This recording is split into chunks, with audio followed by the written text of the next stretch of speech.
Donnie and Dolly. The team is supported by ableauctions.ca. Closing your business? We can help.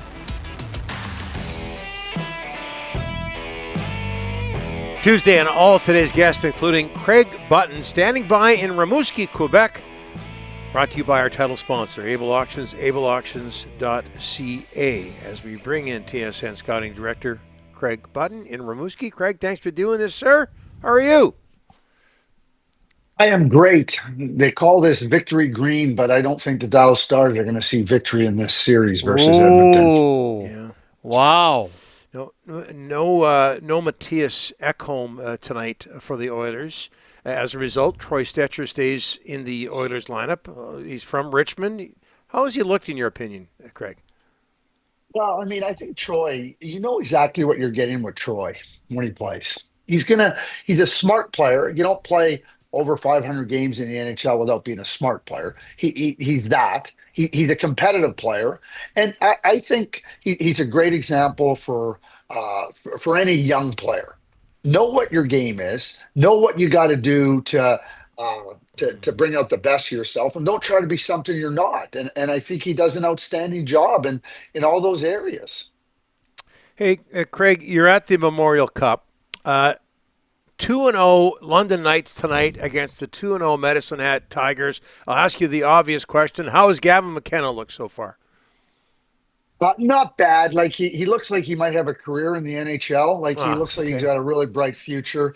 I mean, the thing about Gavin is that Gavin is got the ability to seemingly make something out of nothing. And when you watch what he can do, and then you just consider, oh, there's nothing there, and then all of a sudden there's something there.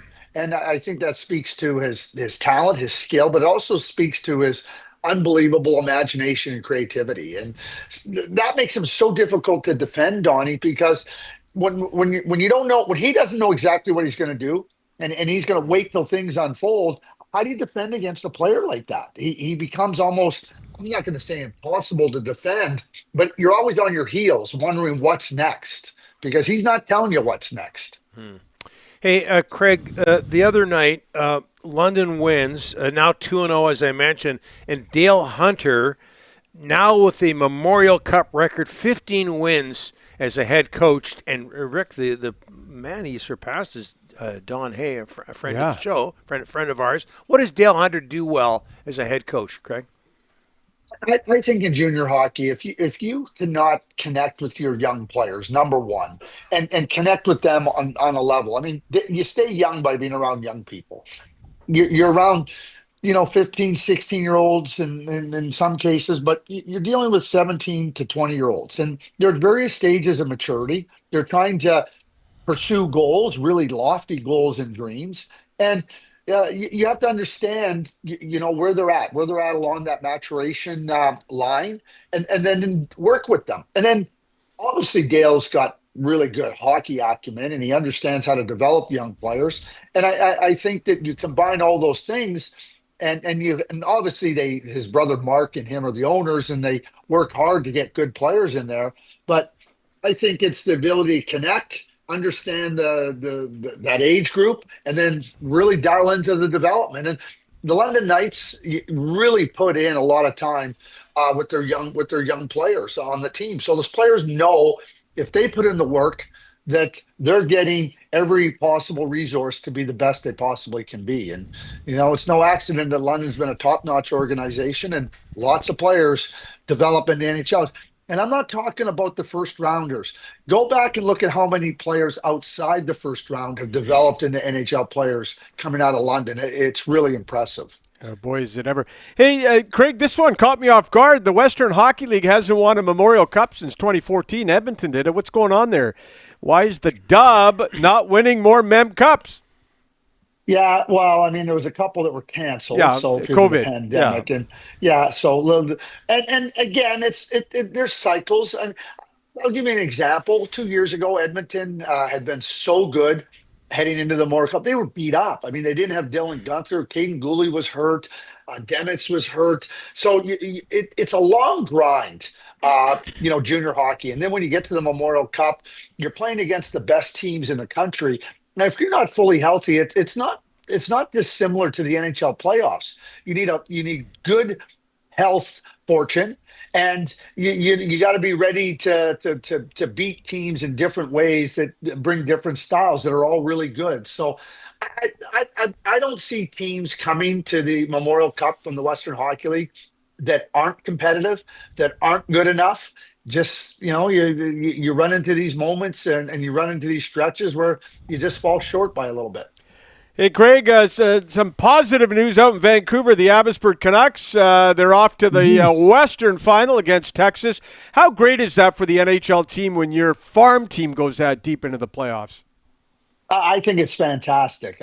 You ask players to go down to the American Hockey League, and in this case, Abbotsford. You're asking them to work on various aspects of their game.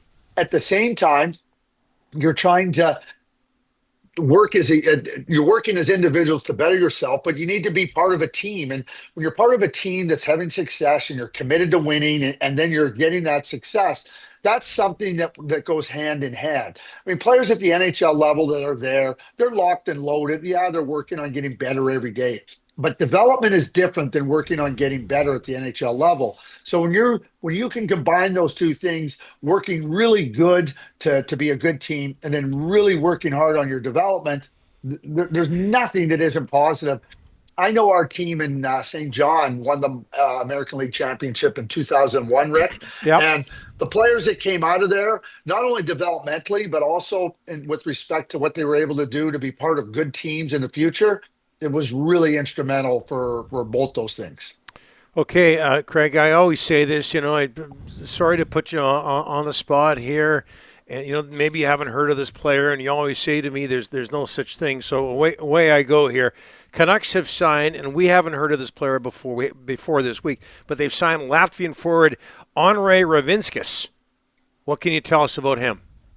Well, he's played in the World Junior a few times. He's a bigger player that I think he's a good example of a player that you can see some qualities when he's younger that needs some, what I would call, needs some finishing sandpaper. And then he goes and improves. He becomes a little bit quicker. He's got skill. He's got good offensive thinking ability. And I think what's happened now, Donnie, is that he's been able to take his game and continue to develop it to a point now where the Vancouver Canucks in this case say, hey, we think you have the ability to advance in your career. And I always say this, Donnie and Ricky, you know what? If you think a guy can play in the American Hockey League, sign him. I don't care if he's a fifth-round pick, a free agent, or whatnot. That's the first step. And I think Ravinskis can definitely play in the American Hockey League. No such thing as thumping Craig Button. No. Conor Garland. I know you've heard of him. He was one of the Americans' best players at the Worlds. They get the gold medal. What can you tell us? And this is one of the few positive Canuck stories right now, Vancouver Canuck stories right now. What can you tell us about the way his career has progressed, Craig? You want me to start from when he was 12? Go. I've known Connor since he was 12. Wow. A really good friend of mine. His son, Miles Gendron, he was drafted in the third round.